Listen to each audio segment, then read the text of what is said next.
आधी रात थी। गांव बेलसर की गलियों में कुत्ते भी चुप थे, लेकिन एक आवाज बार बार अंधेरे को चीर रही थी। चर्रर चर्रर, जैसे कोई पुराने कुएं से रस्सी खींच रहा हो। और फिर छपाक। पर गांव का वो कुआं 3 साल से सूखा पड़ा था, तो फिर आधी रात को उसमें से पानी की आवाज कैसे आ रही थी? सुबह होते ही बात आग की तरह फैल गई। कुएं में भूत है, किसी ने खजाना डाला है। रात में कोई परछाई दिखी थी।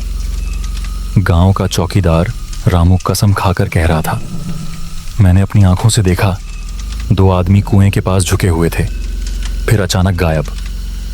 लोगों ने कुएं के पास जाना बंद कर दिया और उसी दिन गांव में आया कोज्जा। साधारण कपड़े, चेहरे पर हमेशा की हल्की मुस्कान। वो कोई अधिकारी नहीं था, न कोई बड़ा आदमी। बस जहां उलझन हो वहां पहुंच जाता था। कोज्जा ने किसी से बहस नहीं की, बस चुपचाप कुएं के पास जाकर बैठ गया। उसने रस्सी देखी, चरखी देखी और जमीन पर पड़े गीले निशान देखे। अजीब, उसने मन ही मन कहा। सूखा कुआं और गीली मिट्टी। वो शाम तक वहीं बैठा रहा। फिर अचानक गांव वालों से बोला, आज रात कोई भी अपने घर से बाहर नहीं निकलेगा, और अगर आवाज आए तो भी नहीं। लोग और डर गए। रात फिर उतर आई। हवा ठंडी थी। कोज्जा एक पेड़ की आड़ में छुपा था। और तभी चर्रर चर्रर, फिर वही आवाज। 2 परछाइयां कुएं के पास आईं। उन्होंने चरखी घुमाई। बाल्टी नीचे गई, लेकिन नीचे तो पानी था ही नहीं। फिर भी वे बार बार बाल्टी खींच रहे थे। कोज्जा ध्यान से देख रहा था। कुछ देर बाद उनमें से एक फुसफुसाया, जल्दी कर धोंडू, सुबह होने वाली है।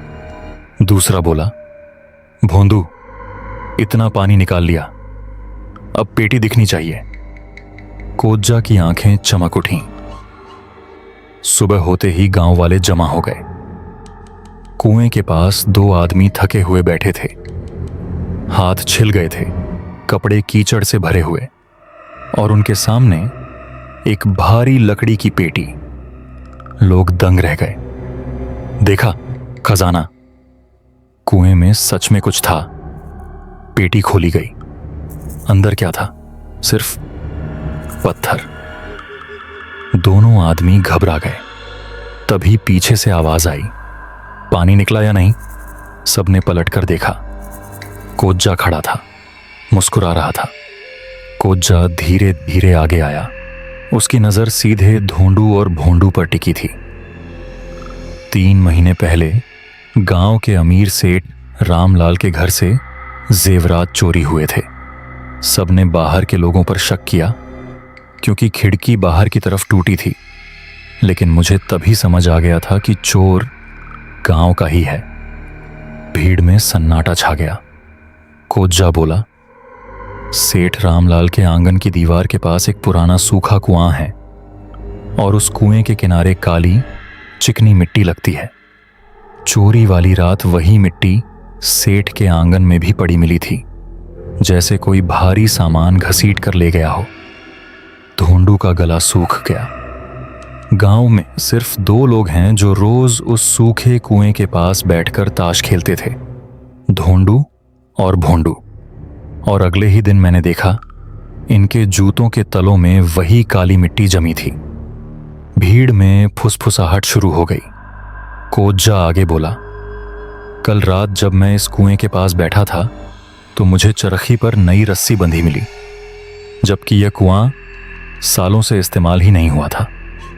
वह हल्का सा मुस्कुराया। तभी मुझे यकीन हो गया, चोरी का माल यहीं छुपाया गया है। और जब मैंने इन दोनों को आधी रात पेटी निकालने की बात करते सुना तो मेरा शक यकीन में बदल गया। धोंडू चीखा, सब झूठ है। कोज्जा शांत स्वर में बोला, अगर झूठ है तो बताओ, सेठ रामलाल की पत्नी के हार का टूटा हुआ कुंडा तुम्हारी जेब में कैसे आया, जो अभी सुबह तुम्हारे कुर्ते की सिलाई में फंसा मिला है? अब दोनों के पास कोई जवाब नहीं था।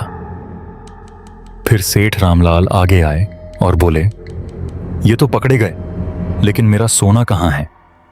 कोज्जा ने कहा, असली पेटी तो 2 रात पहले ही निकल चुकी थी। सब चौंक गए। सेठ रामलाल ने पूछा, क्या मतलब?